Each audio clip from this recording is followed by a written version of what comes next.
Our freedom of thought is the price. This is the lesson that guides us in everything we do. So there's the tear gas there. We know the value of a free society. And we take seriously the responsibility to preserve it. We are NTD.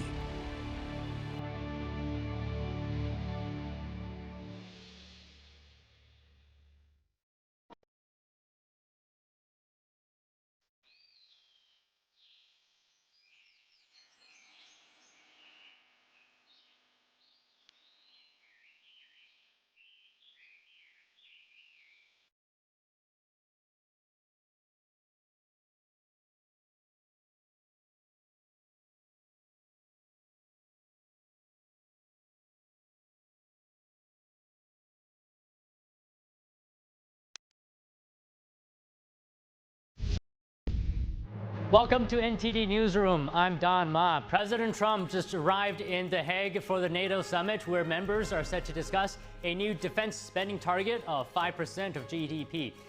The fragile Iran-Israel ceasefire is now back in effect. President Trump said Israel had agreed not to strike Iran. He rebuked both sides for their violations just hours after brokering a ceasefire. U.S. officials arrest 11 Iranian nationals illegally in the country. They have posed. China might be working on a bomber that looks a lot like the U.S. B-2 Spirit, the same stealth aircraft used in strikes on Iran over the weekend. The Federal Reserve is keeping interest rates steady. Fed Chair Jerome Powell testifies before the House Financial Services Committee. It's a big day in New York City politics as Democrats choose their candidate for mayor, with the Democratic Socialist Zohran Mamdani leading in a recent voting simulation.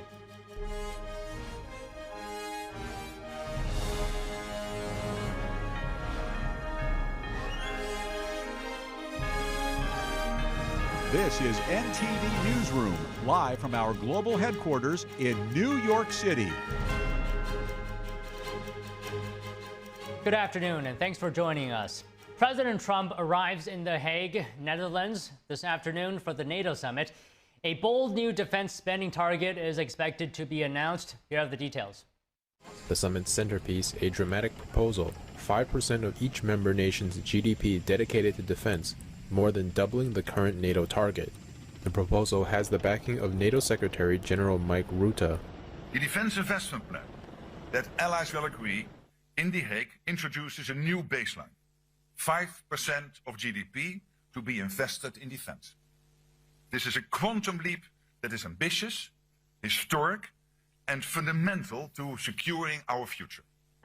Trump's 24-hour stop in the Netherlands is brief, just like his G7 summit appearance last week, as international crises continue elsewhere. The backdrop, escalating violence in the Middle East and a wave of uncertainty across Europe, setting the stage for tense talks and high-stakes diplomacy. Despite the tight schedule, the president is expected to touch on a long list of flashpoints, from Ukraine and Russia sanctions to U.S. troop levels across Europe. NATO leaders have spent months preparing for this moment, with U.S. officials abroad pushing hard for the 5% commitment. The reason I'm here is to make sure every country in NATO understands every shoulder has to be to the plow.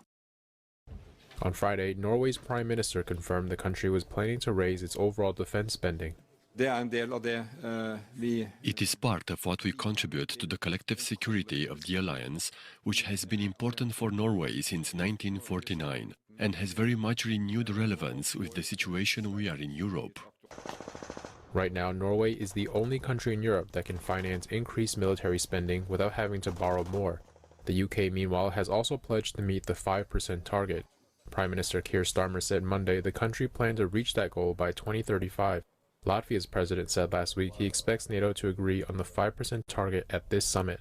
Our position would be the sooner the better, but we understand all the arguments. The biggest argument is currently coming from Spain. The country currently spends under 1.4% on defense, the lowest in NATO. Madrid has asked the alliance if it can opt out of the 5% plan. Both Latvia and Norway's leaders are urging Spain to reconsider, especially considering the push from the U.S. I do hope that understanding in Madrid also that this is a critical time for the alliance, both when it comes to its defense capabilities, but also when it comes to transatlantic relationship. I assume that work is being done with a view of reaching a consensus and a solution that all countries can endorse, so I'll refrain from making a prediction on that before we will be in The Hague. In a summit shaped by urgency and uncertainty, the stakes are high for Europe, for NATO, and for President Trump. And earlier today, President Trump was asked about NATO's Article 5. The alliance says that an attack on one is an attack on all, backing each other up. Here's what Trump said on Air Force One. Depends on your definition. There's numerous definitions of Article 5, you know, right? But I'm committed to being their friends. You know, I've become friends with many of those leaders. Trump also says that he'll most likely meet with Ukrainian President Volodymyr Zelensky during the summit. This might help Kyiv to press its case for buying U.S. Patriot missiles and tougher sanctions to fight Russia. Meanwhile, NATO chief Mark Rutte disputes claims, saying that President Trump is driving the U.S. away from NATO. Listen. Question number one was, Mark, is the U.S. still with us? Yes, they are. And President Trump today posted a screenshot from a message from NATO Secretary General Mark Rutte on Truth Social.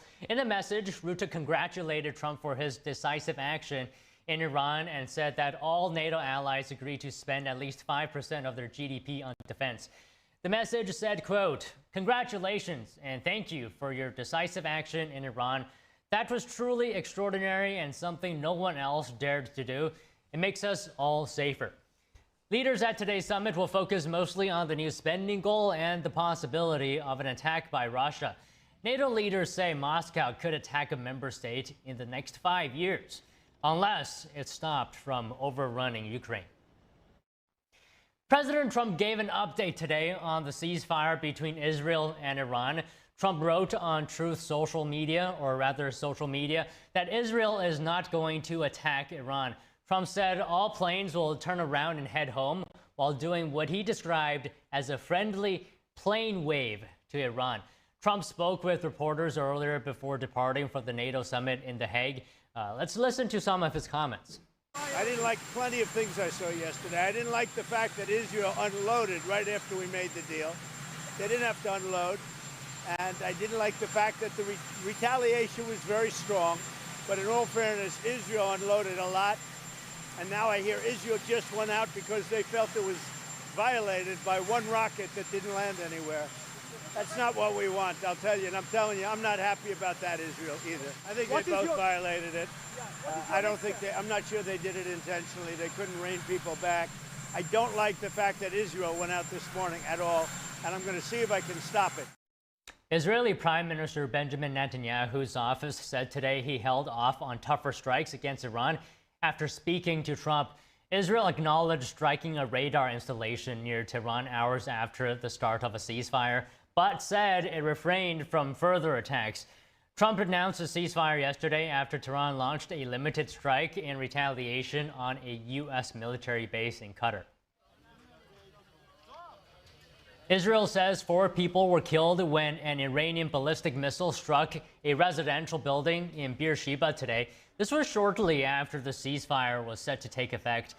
Damaged cars, storefronts, and debris could be seen after the strike. Rescue efforts to search for trapped residents are still ongoing. The blast also impacted near homes in the residential neighborhood in southern Israel's largest city. Israel's military said 6 waves of missiles were launched by Iran. Meanwhile, Israeli President Isaac Herzog praised the U.S. military operation in Iran during his visit to Beersheba. And I commend all those who have been involved in this operation, meaning an operation that clearly has a direct impact on the well-being and safety of the world, the region, and the state of Israel. It's so tragic that it has to do with such a heavy loss, but historically speaking, it's a major step forward. Meanwhile, on Capitol Hill, lawmakers will hear from intelligence officials about the developments in Iran. With the Israel-Iran ceasefire now in effect, reactions are pouring in from Capitol Hill. NTD's Melina Weisskopf has the latest. The response from Capitol Hill about the recent developments in Iran are not along party lines. There are Democrats and Republicans both for and against the administration's approach. Republican House Speaker Mike Johnson today said he hopes the ceasefire announcement signifies that the administration's approach of peace through strength is working out. But he also acknowledged that the ceasefire is fragile. So I asked him about the possibility of congressional action in the case that the ceasefire doesn't hold. Here's what Johnson told me. The reason the ceasefire is fragile is because you have Iran as one of the parties, and they have demonstrated for us over the decades that they are not to be trusted. We may not have to act upon that. I hope we don't, because I think it would be a terrible look, and it will not pass the House because it's inappropriate and it's not a proper use of the law. Then you also have Democrats who are divided on the issue. Iran was unable to respond in any meaningful way, and no American was harmed in the process. That sounds like a win for the country. We would all agree with eliminating the nuclear weapons program, or at least setting it back dramatically. Regime change is another issue that I think raises real questions about what comes next. He has botched his promises on the economy, and he's botched his promises on creating peace in the Middle East. There are several resolutions that have come out of Congress aiming to limit Trump's war powers. Senate Democrats want to force a vote on this as early as this week. Senator Richard Blumenthal, a Democrat from Connecticut, said he wants clarification from Trump's intelligence team about what they know about the damage done by the bombs and how successful they were. Reporting from Washington, D.C., Melina Weisskopf, NTD News. Attorney General Pam Bondi says the Department of Justice is on high alert following U.S. airstrikes on Iran's nuclear program. According to the AG, more than 1,000 Iranian nationals have entered the country illegally. Bondi cited the figure yesterday in response to a question from Representative Tony Gonzalez during a House Appropriations Committee meeting. The Department of Homeland Security issued its own warning over the weekend, reporting an increased likelihood of an Iranian regime-inspired attack in the U.S. The DOJ indicted 3 individuals in 2024 in connection with an assassination plot that officials say originated in Iran. The accused conspirators allegedly planned to kill President Trump before last year's presidential election. And as tensions with Iran keep rising, it seems like, the U.S. arrests 11 Iranian nationals illegally in the country. This includes an individual with admitted ties to Hezbollah. NTD's international correspondent, Arian Pasdar, has more. Immigration and Customs Enforcement, or ICE, arrested 11 Iranian nationals illegally in the United States over the weekend. ICE also arrested a U.S. citizen who threatened to kill law enforcement while allegedly harboring an illegal immigrant from Iran.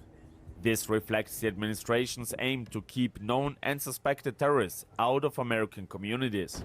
A Homeland Security spokesperson reportedly says, "We have been saying we are getting the worst of the worst out, and we are. We don't wait until a military operation to execute. We proactively deliver on President Trump's mandate." Meanwhile, Secretary of Homeland Security Kristi Noem is in Panama today. It's her first stop of a Central America tour to address immigration and security. Noem is expected to observe a deportation flight and visit the Coast Guard.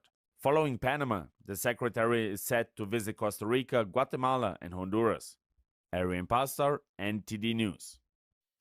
All right, and joining us now to talk about the Israel-Iran conflict is Mike Leon, NTD News contributor and host of Can We Please Talk podcast. Also joining us is Tony Kinnett, national correspondent, The Daily Signal, and host, Tony Kinnett Cast radio show and podcast. Good afternoon to you both. Tony, let me start with you today. Do you think a limited retaliatory strike like Israel's radar attack near Tehran, can that coexist with a declared ceasefire? What are your thoughts on the situation? Well, as always, good afternoon to you both, Don and Mike. Great to see you. I do think that this was a violation of the ceasefire. That's just an objective truth. And I say that as someone who's supported a lot of Israel's actions in the Middle East. When a ceasefire is brokered, I don't like this up until the last minute nonsense. You don't have to do that. We already know that Israel has given Iran a good, a very good talking to put it colloquially, with the targeted sites in the Iran strikes. It's just not necessary. I think in that up to the last minute ceasefire, Iran was always going to throw a couple of last minute waves. Of course, their the missile supplies have been dwindling. And so I don't think that was very well advised. But then again, I'm not one of those that was in the room with those on the launch crews or the mission control rooms. So I kind of have to leave it there and say that I don't know if I can give a full summary and analysis as to how much they should or shouldn't have struck up until the last hour of the operation. Okay, Mike, what's your perspective? Yeah, well, good to see everybody, and you as well, Tony. Look, I think both things can be true here. As I've started to talk to more folks in our last episode, we had a former ISR coordinator for the U.S. Army on the program talking about, the coordination of these strikes and things like that. Like what Tony was mentioning, both things can be true here, right? With respect to Iran's regime and the terror that they have caused within the region. We also know that there is criticism that should be, at least put upon Bibi Netanyahu and the way he has carried out some of these things. And obviously, this is not excusing or absolving October 7th, but there are different things that are at play here with respect to the Middle East. And so when a ceasefire is put into place, and I'll echo the president's word without saying the curse word, like when a ceasefire is put into place and both parties have come to the table, at least mediators for both parties, acting both parties, come to the table and say, we're going to do this, there is no reason to take everything up until the last hour. So with respect to the strikes that Iran levied, and with respect to what the president has mentioned in terms of what Israel levied right up until the ceasefire, we all want to see peace be negotiated. That's what we want for this greater region. And again, the president had started this with the diplomatic talks a few months ago, and now unfortunately we're here in this situation. And Tony, you've been watching this situation unfold. You've been following it. Does Trump seem more critical to you of Israel than Iran in this scenario? I think that Trump came forward with a set of diplomatic procedures and then was given the middle finger by the Iranian regime, and that 60 days transpired. And then Trump said, all right, Netanyahu, go right ahead. And that appears to be what occurred. And then Trump, again, after the strikes took place, after then sending the United States through, after Iran again refused to negotiate with the B-2 strike and the U.S. submarine strike, which was successful, the Iranian material now appearing, according to U.S. intelligence sources, to have been in Fordo. The president said, all right, are we ready to wrap this up yet? And then, again, for Israel then to do its own thing now after Trump brokered the ceasefire, I think there are a few other things at stake here. The Abraham Accords, which Trump wants to bring Saudi Arabia into, as well as other Middle Eastern nations. I think that Trump is losing his patience here because, again, if there's a lot of things riding on this, and as Mike said, there absolutely are. If you're going to see peace and economic cooperation between powers that can be trusted in the region, Iran notwithstanding, then you actually do need to see the powers that are in this coalitional movement here, Syria, Iraq, Qatar, and then in this case, Israel, actually playing by associative rules. And when they don't, Trump loses his patience because he has other things to think about in the world. Mike, this is just a one-off reaction from Trump, right? The rebuke to Israel. Well, we'll find out. I mean, I know speaking to Iranian Americans earlier today in preparation for this, some of them were telling me and sending me that clip, as he did that this morning before he boarded that helicopter. And they were like, this is him finally seeing the light on Israel. I wouldn't go that far, but I will say this is the first time I can recall the president at least cursing or showing his anger and reframing the way the question was asked of that journalist. The journalist asked, what do you make of Iran's aggression? And he's like, it's not just Iran, it's Israel that's doing this. Israel unloaded, and then he continued on with the soliloquy. But, Tony, I want to touch on something Tony just said there. You can ask anybody who teaches Middle East relations at any level, any university, or anybody that's been involved with the conflict. And the one country that they will always circle with, a very big circle in all of this, is Saudi Arabia, and how big of a player Saudi Arabia is in the region. So Tony's absolutely right. And I think the relationship that President Trump has with Saudi Arabia, this is about Iran and Saudi Arabia. Like, let's be honest, if we're being truly poignant about this, there's a mistrust with respect to what Iran does in the region. Saudi Arabia has obviously vast oil, but also has a lot of what they want to influence in the region. And the best relationship that President Trump has is with the Crown Prince, right, out in Saudi Arabia, outside of Benjamin Netanyahu. So there is something at play there with that dynamic. I don't know if this is a one-off, Don, but I will say that just hearing from people that, are either emotionally invested, have come from the region, have lived in the region, have now been part of the diaspora that's moved over here into the United States, they've all kind of echoed the same thing about that specific soundbite today, maybe starting to, take the bloom off the onion with respect to what Donald Trump perceives of Israel's involvement in all of this, especially when we have a relationship with them and we've told them not to do certain things, and then they go ahead and circumvent that and do something. So I think this is the first time you've kind of seen the president at least push back a little bit about what Israel is doing overall in the region. Okay, Tony, of course, let me get your response to what Mike is saying, but let me also ask you on top of that, Trump is saying the U.S. is not pursuing a regime change, saying there's going to be chaos. Do you agree with that? And do you think it's possible to get rid of Iran's nuclear program completely without a regime change? So I think that the last clause of that question is a little bit more difficult because we simply don't know. If you're talking about getting rid of a nuclear program, we're not quite sure. I think that former Secretary John Kerry got up in front of the country this morning and said, you can't erase the memory of how to make a nuclear bomb.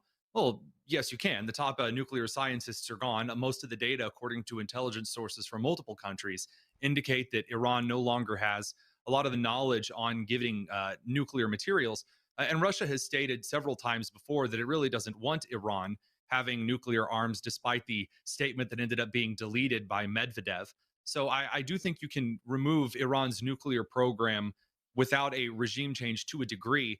With that said, I don't think that the president is moving towards a kind of regime change. It's a term that has a lot of different interpretations, because a regime change can mean a lot of different things. In that, are you just talking about the assassination of Khalil Khamenei? Are you talking about his successor? Are you talking about this many levels of the government? Are you talking about installing a new government, sending the crown prince in? Or do you foster some kind of a single nation republic? Or do you encourage the Kurds to split away? What does that mean with Turkey? There's a lot of stuff that we're getting into, and I'm only scratching the surface. So I don't think that right now, and you saw Netanyahu say this as well, neither party, whether in regard to the U.S. or Israel, is interested in directly implying regime change. That seems only to be Senator Lindsey Graham.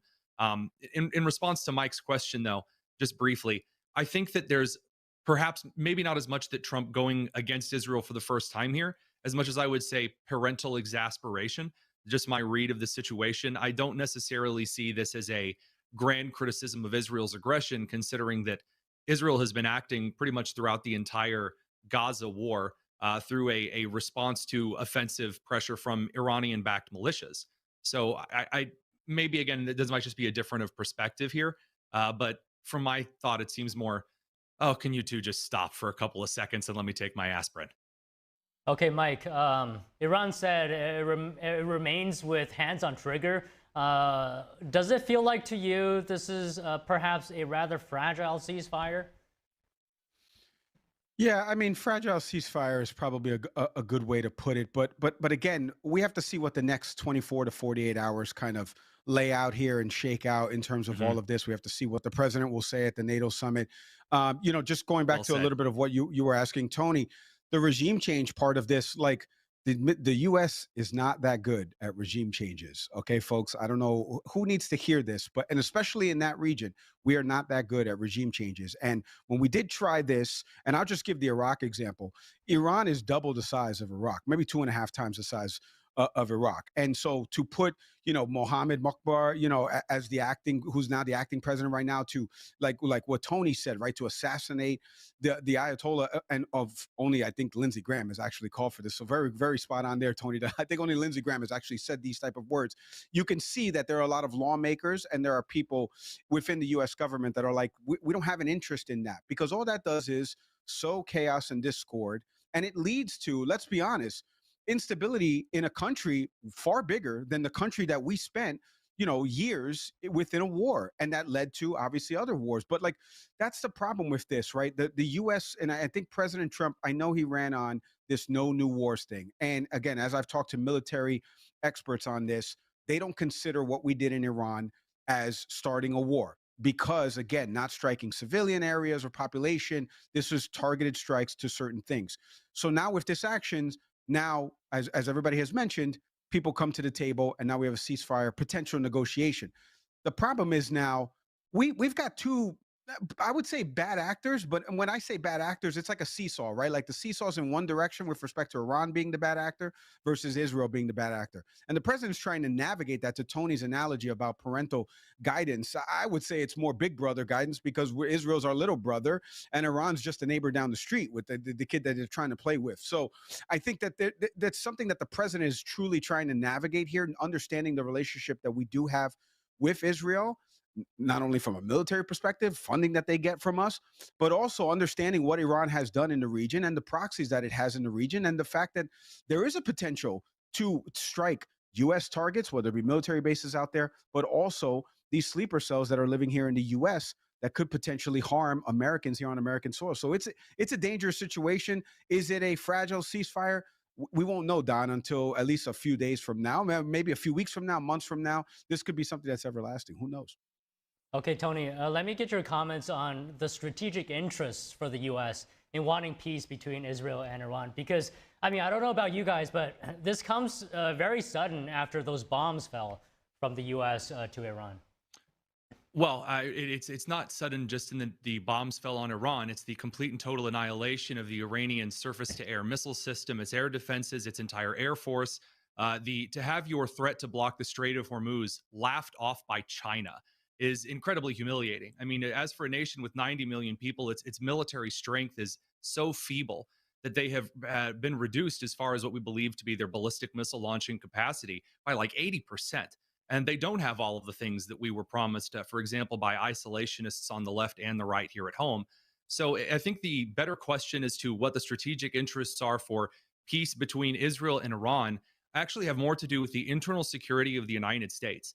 The biggest argument for the Ayatollah and his regime no longer exuding the fundamentalist Shia Islamic terror in that region is that there are sleeper cells in the United States, is that they have the capacity, they have these militias like Hamas and Hezbollah and the Houthis, which do strike not just at Israeli targets, not just at Jewish targets, but also at American targets, at British targets, at anyone they deem to be a Christian. This kind of stuff is the religious persecution that's gross no matter where it happens, no matter whom it happens to, when or where.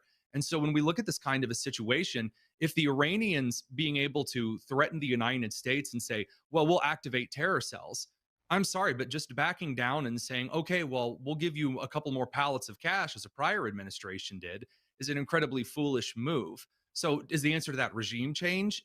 Not necessarily, but I think the bigger strategic interest to getting a permanent solution to this is, well, are we going to try the European strategy in the 18th century of paying off the Barbary state pirates, or is Thomas Jefferson going to come in and set things straight? None of that involved building a new regime in that country like Iraq and Afghanistan. Okay, Mike, final thoughts. Yeah, final thought. I mean, the one thing that I would ask, if I could ask the president something here, and it's really about what's the end goal? Because I think we've talked about this and we've danced around this conversation a little bit here, but a ceasefire is not a everlasting solution to all of this, right? It's a temporary Band-Aid, let's be honest, in all of this, right? Because it doesn't change the relationships and the dynamics that are at play in the Middle East.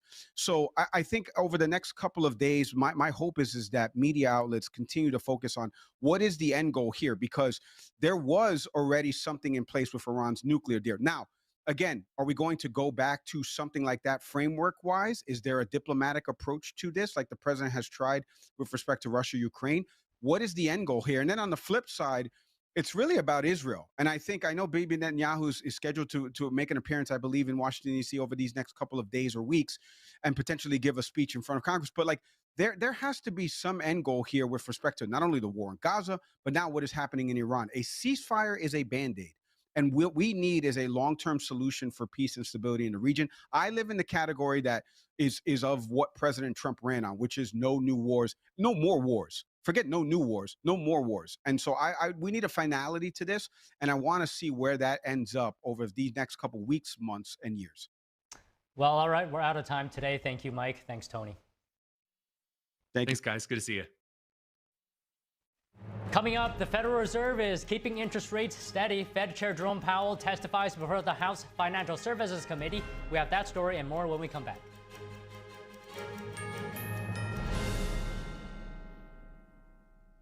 Is deep sea fish oil really healthy?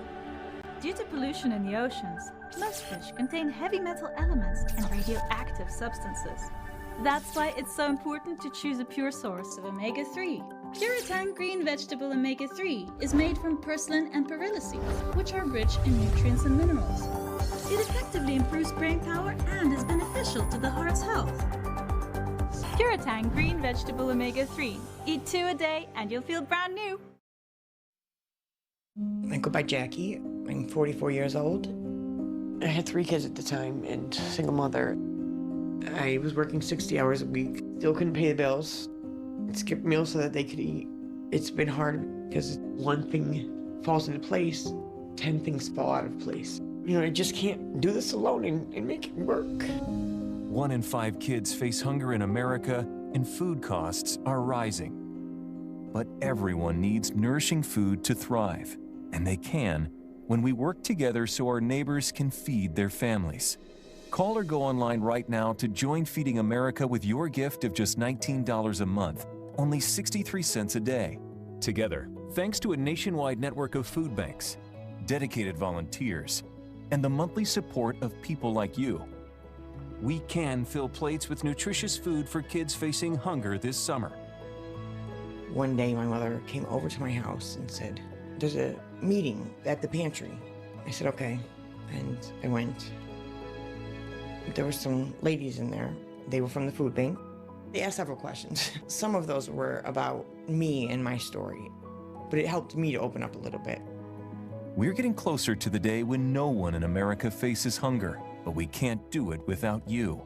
Call or go online now. Visit helpfeedingamerica.org and give $19 a month, just 63 cents a day. 98% of donations go directly to help millions of children facing hunger from coast to coast and in your own community. And when you give by credit card, we'll send you this exclusive canvas grocery bag to show you are a part of a movement of supporters working together to help end hunger. I have people that I can trust. I have hope. Please call now or make your monthly donation at helpfeedingamerica.org. Working together, we can end hunger in America. We said we'd never break the 3-second rule. Never do that. And never become a minivan mom. Hey, Chris. As parents, we say never a lot, but never happens.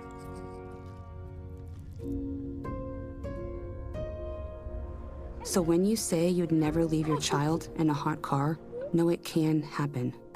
Before you leave the car, always stop, look, lock.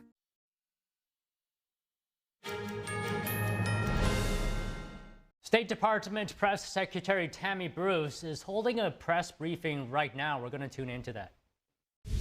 Obviously, again, while I can't speak, obviously, to the choices President Trump will make, what we do all know is that he is a businessman. Americans appreciate that about him, the nature of how he looks at the issue of national security and safety.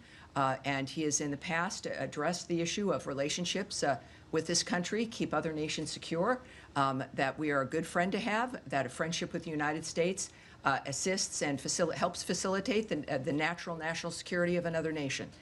So I look at that in his approach in certain things, and that's been certainly his attitude about it, and it seems to be a correct one. It's one I agree with. So I think we'll see that if that in fact is the case here, and we'll find out. All right. Yes, ma'am. Tammy, is there any sort of monitoring mechanism for the ceasefire if it continues to hold? Will there be a third party that is making sure that both sides are adhering to this ceasefire? Well, as the State Department, I can't really speak to that. I think that's a DOD question and certainly a White House question. And then how do you view the next steps for nuclear talks potentially resuming in light of this ceasefire? Is there anything on the schedule? Any follow-on conversations between the two sides to try to resume the talks that had been? Well, I can't speak to a schedule. I'm not going to guess or speculate about when something might happen. What we do know, and President Trump throughout this process had been tweeting about the fact that this would be a good time for negotiations to renew, for these talks to renew.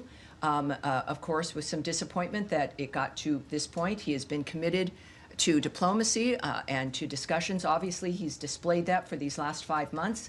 I would think that that has not changed. So the commitment, not just from President Trump, but also from Secretary Rubio, to minimize the need and go out of your way for the need to not engage militarily is clearly a hallmark for him and his view of national security and foreign policy, as it is for Secretary Rubio. And I would expect that approach and that commitment to remain the same. Impeachment? Yes, go ahead. Thanks, Tammy. Just to follow on that, over the weekend, the president, many other cabinet members, they said that the strikes by the U.S. military on Iranian facilities had obliterated the nuclear program. Because of that, do you see that as buying more time for these negotiations to play out? Has the urgency at all changed? And there are reports that Qatar has tried to mediate nuclear talks, try to restart those. Are you receptive of Qatari efforts at this point? Well, that's not something I can address in any detail at all. I do know that the president was very confident in his assertion of the destruction of those sites. That was necessary because of the point that he's had from the start of this, which is that Iran cannot have a nuclear weapon. That has been a very singular, clear point, and the understanding is now they're not going to have one. And that clearly might open the door for the people involved in those kinds of decisions about how to move forward. But that was, and the strikes indicated that. It was a very distinctive, limited strike regarding the issue that was in the forefront of the president's mind, that he made clear over and over again, that they will not have a nuclear weapon. And now they will not have a nuclear weapon. How we move forward from here is up to the President of the United States. Saeed, yes, sir. Thank you. Now that we have the ceasefire between Iran and Israel seems to be holding, are we likely to see renewed efforts to have a ceasefire between Israel and Hamas in Gaza? I mean, just for figures, Tammy, maybe 400 people got killed in the exchanges between Israel and Iran. In the same period, like 700 Palestinians have died, many of them at the aid distribution center. Yeah, this is why, and we are reminded about why the ceasefire efforts are important. It is a reminder about why the president, and why we're lucky for President Trump to be our president and for Secretary Rubio to be focusing on changing the status quo on this planet and changing the old dynamic of wanting new ideas. That's been his hallmark from the start, and that has not changed. What we can say, and just as a reminder, Saeed, there is a deal on the table. Hamas must stop acting recklessly and accept it. As Special Envoy Witkoff has said, Hamas's recent response to the offer was totally unacceptable and only takes us backward. It hasn't been that long, right? A lot of stuff is happening in a short period of time. But the fact of the matter is that we've never stopped working for a ceasefire in the Gaza Strip. We've never stopped wanting that to end, to get us out of that repetition of something that has certainly made the first victims, the people of the Gaza Strip, and then everyone else. It's a reflection of what needs to end and what has been the problem. President Trump has made clear to, in this case, Hamas specifically, that they will face consequences if they continue to hold hostages, which they do, including those who have already passed away and those who are still living. Hamas has rejected repeated ceasefire proposals and therefore bears sole responsibility for how this is continuing. Saeed, if you have a chance, I don't know if you do in your work, to pose the same question to Hamas. It would be, you could, I hope you might be asking them. I'll do it through my article. Right. No direct communication. All right. Yes, sir, there in the middle here. Yeah. Thank you very much. President Trump has long said that Iran should not have nuclear weapons. That is correct. That is clear. Do you think it is important for Iran to change its foreign policy because the U.S. always says it is the biggest state sponsor of terrorism and destabilizing region? I obviously can't speak to what's in the mind of the so-called leadership of Iran. I do know that the future of Iran is in the hands of the Iranian people. And whether or not certain individuals change their approach or belief, I think what has happened, the whole world has noted that the world has changed and that nothing will be the same. And how that plays out, we are very lucky that we have President Donald Trump, Secretary of State Marco Rubio, and a cabinet that is united in the nature of what we're trying to do for the next 3.5 years. One more. Yes, sir. One more. And Please. Kurdistan regional government leadership and strongly welcome President Trump's statement about peace. Do you want to comment on it? Well, no, there's again, things are happening and moving along so quickly. Obviously, everything in that region, in the Middle East, has changed. And we will have to see where those who are leading this charge and this change, again, the American leadership here with Trump, Rubio, and J.D. Vance, of course, just strong leadership across the board. We're very lucky, as we've seen also with Secretary of Defense Pete Hegseth.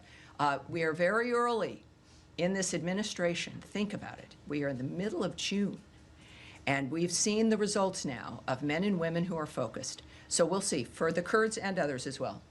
Yes, sir. Thank you, Tammy. 2 questions for you. Number one, especially considering the Secretary is now at NATO. Yes. Does the Secretary feel like European allies had America's back to the extent that they should in this Iranian operation? I'm not talking about militarily, but from a general support standpoint, beyond just platitudes of concern about the Iranian nuclear program, do you feel like you got backing from Europe on this?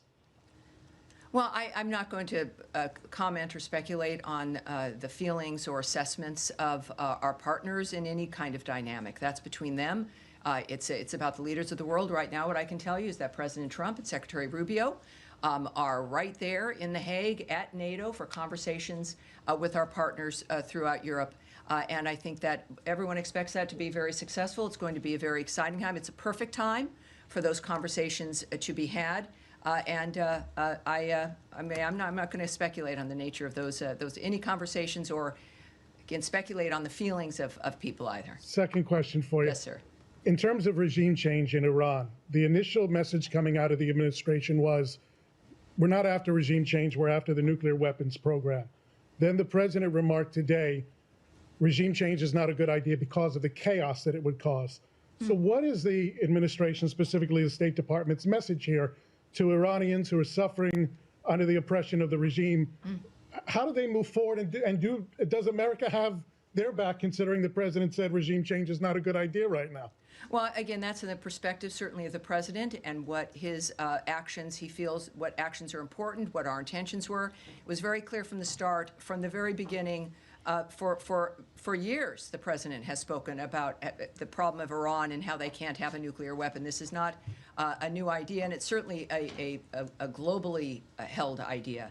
But we've said here at the State Department repeatedly in a number of different dynamics that the fates of countries belong in the hands of the people in those countries. That is the overriding general message of the Marco Rubio State Department. It is the kind of thing that when we think about, not just democracy, but the nature of the decision of citizens to decide what kind of leadership they want. That is what our position is for certainly Iran and every other country on this planet. Yes, sir. Yeah, thank you, Tammy. 2 questions, one on Iran. Have you received any signals or message from Iran that they are willing to come back to the table? This first. And secondly, are you still sticking with the proposal that you sent to Iran, or you are open to discuss more broadly? Well, again, as we know, many things have changed in just the last few days. And so I won't speak to what messages may have been sent to Iran, which would have been, of course, to the White House and to if Secretary Rubio as the National Security Advisor. So I would ask you to check with the White House for that. And the next Syria, one, yes. Yeah, on your opening remarks, you said that the United States is ready to help the Syrian government to fight against forces seeking to create instability. Would you elaborate that? What kind of support are you willing to offer to the Syrian interim government? Are you willing to help them or provide them military support? Well, I think already we know, of course, of the assignment as a special envoy of Ambassador Tom Barrack has been a very clear indicator of our commitment to helping Syria be able to be a functional and steady and stable government.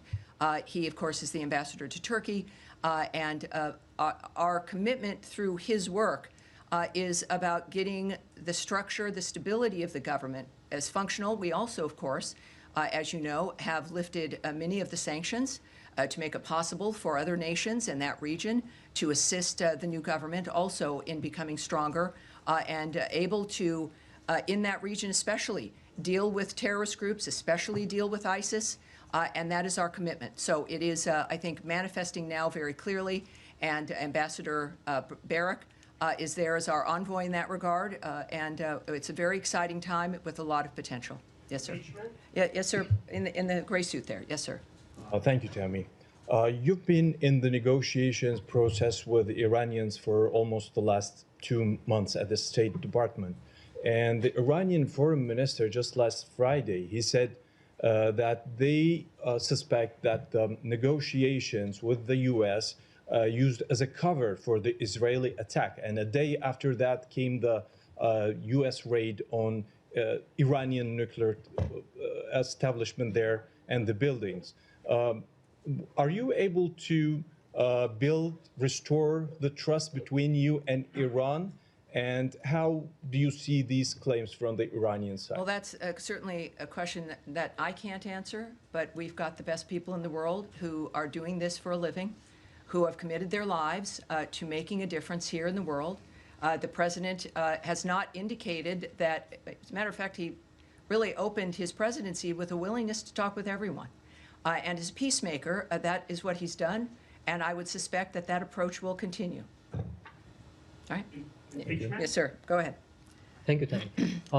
Do you think that there is any lesson for North Korea to learn from the U.S. strikes on Iranian nuclear facilities, given that North Korea has been doubling down on its nuclear program, despite the Trump administration's commitment to the complete denuclearization of North Korea? Well, again, the nature of the choices that are made, I won't speculate about what other countries should think or do. At the same time, President Trump, in his first term, made a significant outreach to North Korea. And what I can say, of course, and they've got their own nuclear program at North Korea, that we remain committed to the complete denuclearization of North Korea.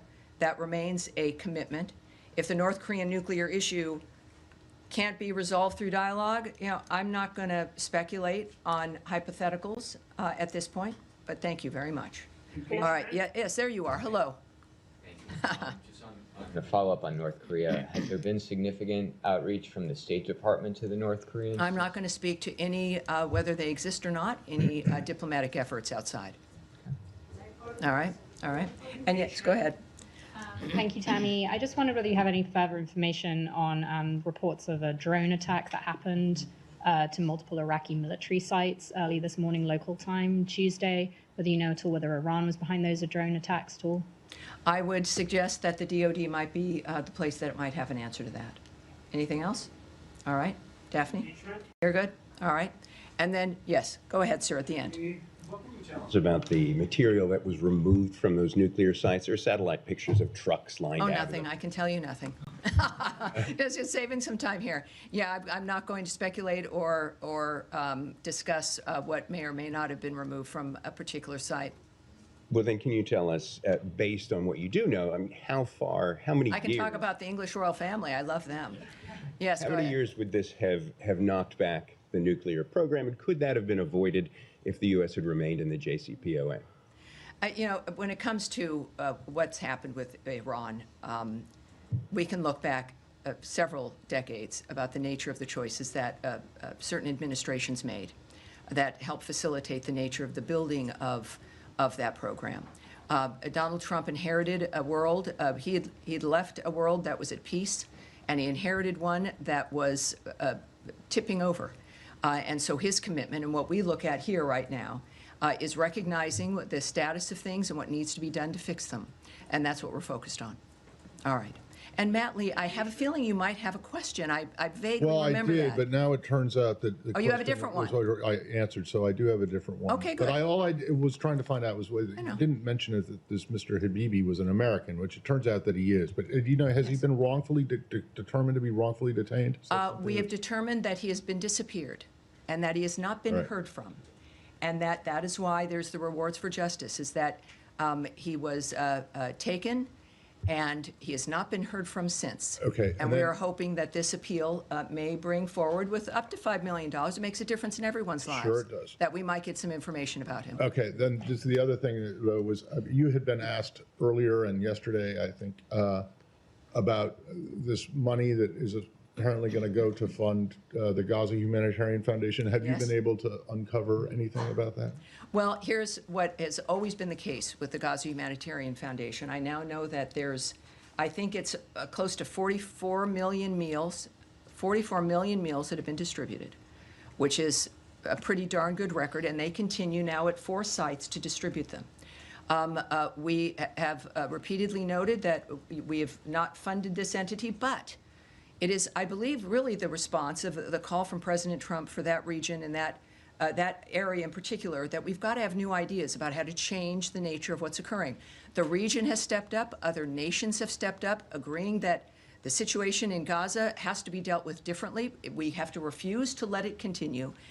And while we have a humanitarian crisis manifesting, is to do our best in an area that a terrorist group refuses to cooperate, ignores ceasefires, continues to hold hostages, and refuses to put down their weapons, that we are committed to endorsing, helping, promoting efforts to make a difference. When it comes to how that will manifest for the GHF, I can't say right now, but again, it's nice to know that 44 million meals have been distributed. That, like everything else for the last few days in the Middle East, everything has changed. How that manifests in the Gaza Strip is yet to be determined, but I'm sure we have another briefing on Thursday, and who knows, we'll have something new at that point as well. All right, yes, go ahead. And this will be Tammy, this weekend, Keith Kellogg went to Belarus, and it secured the release of 14 political prisoners. Do you have any more details on those efforts? And did the Lukashenko regime get anything for releasing these prisoners, sanctions relief? I do have a few things I can say to you about that. And this is the condition of our world. This is a huge story, and it really is, comes up later, but it tells you the nature of what's transpiring. While in Minsk, the U.S. delegation led by General Keith Kellogg, Special Presidential Envoy for Ukraine, met with the leader of Belarus and his team. Special Envoy Kellogg discussed the Russia-Ukraine war and how President Trump is pushing hard to stop that war and end the killing. And Deputy Special Envoy John Cole led the discussions on U.S.-Belarus bilateral relations, which resulted in the release of 14 long-held political prisoners from Estonia, Japan, Latvia, Poland, Sweden, and Belarus. And that is the result of what you can do with diplomacy, with envoys, and with a commitment to peace and freedom for people around the world. And we are blessed to have President Trump as our president, the wisdom of the American people, and of course, Marco Rubio is our Secretary of State. We are 5 months in or so to this administration, and it's an honor to be here. Thank you, everyone. I'll see you on Thursday. Impeachment. Thank you. And that was State Department spokesperson Tammy Bruce answering reporter questions on the Israel-Iran ceasefire, reiterating the fact that it has been President Trump's stance that Iran cannot have a nuclear weapon, and saying that it is understood that Iran, in fact, will not have a nuclear weapon. All right, moving on. Federal Reserve Chair Jerome Powell says the central bank will hold off on an interest rate cut. He says the Fed needs more time to see if rising tariffs drive inflation higher before considering cuts. Listen. What will actually happen with rates is going to depend on the path of the economy, and that's highly uncertain. So I would just say what that means at this moment in time is that a significant majority of the committee, but also there's a pretty significant minority that doesn't agree, but a significant majority feels it will be appropriate to reduce rates later this year. And what that means is that each of those persons who wrote down a cut in rates later this year, they think that there's some state of the world where inflation doesn't prove to be as high, or the labor market weakens, or some combination of those two things, that it will turn out to be more likely than not appropriate to reduce policy rates, subject to great uncertainty. Now, Powell is testifying today before the House Financial Services Committee. The Fed chair's testimony largely reiterates the central bank's most recent policy statement. Last week, Fed officials voted unanimously to hold the benchmark interest rate steady at 4.25%. New economic projections showed on average about 2 quarter-point cuts by the end of the year. The first was expected to come at the Fed's September meeting, while President Trump appointed Powell. The two have a disagreed on approach. The president posted on social media ahead of the hearing, quote, "We should be at least 2 to 3 points lower." And it's been almost a year and a half since a door plug blew out of an Alaska Airlines flight in midair. Federal regulators are holding a hearing today to determine a probable cause. The door plug flew off minutes after the flight departed Portland. The Boeing 737 MAX 9 jet was able to safely land. There were only minor injuries. The door plug was found on the ground in the backyard of a home in Portland. All MAX 9 model jets were then grounded briefly for inspections, but were returned to service the same month. The Federal Aviation Administration made new inspection requirements. After the National Transportation Safety Board's meeting today, a final report is expected in a few weeks. A preliminary report said that some of the bolts needed to secure the door plug to the aircraft were not installed. Boeing earlier said it was going to change the design of the door plug area to make it more secure. Health Secretary Robert F. Kennedy Jr. said today that he has rehired 942 employees who were previously laid off. The reinstated workers came from the Centers for Disease Control and Prevention and the National Institutes of Health. Kennedy has vowed to remake the nation's health agencies. This includes cutting 10,000 jobs at the Food and Drug Administration, CDC, and NIH. He acknowledged that some of those let go were needed. A hearing today probed Kennedy's health-related spending plans under President Trump's budget proposal. This includes an $18 billion cut to NIH funding and a $3.6 billion cut from the CDC. Kennedy previously said he planned to cut 2,400 employees before the partial reversals. Democrats and other critics have portrayed the cuts as a gutting of the country's public health infrastructure. Kennedy said the staff reductions would save taxpayers $1.8 billion per year. The Trump administration can now resume deporting criminal illegal immigrants to countries other than their homelands. This comes after the Supreme Court yesterday delivered another victory to the president.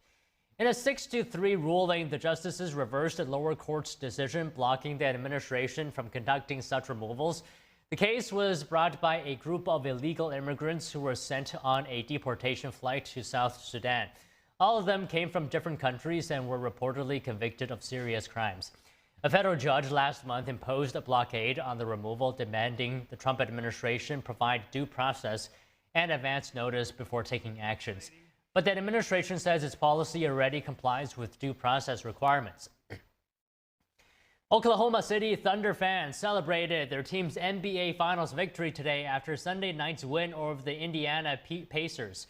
Game 7 capped off a dramatic series and marked the city's first major professional sports championship.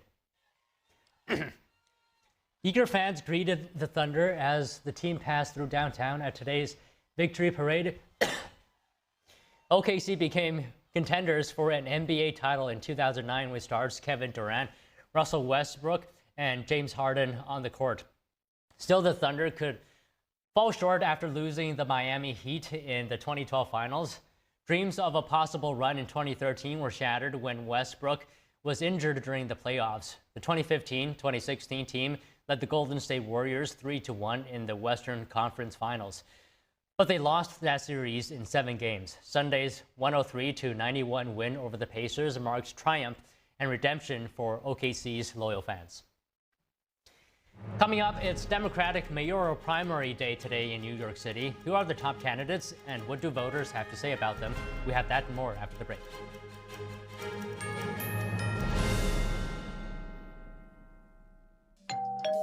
Hi, I'm Ty Pennington, here for Choice Home Warranty. They protect my home from expensive repairs, and they can do the same for you. No matter if it's your refrigerator, plumbing, or more than 20 other home systems and appliances, Choice Home Warranty has saved millions of homeowners a whole lot of money.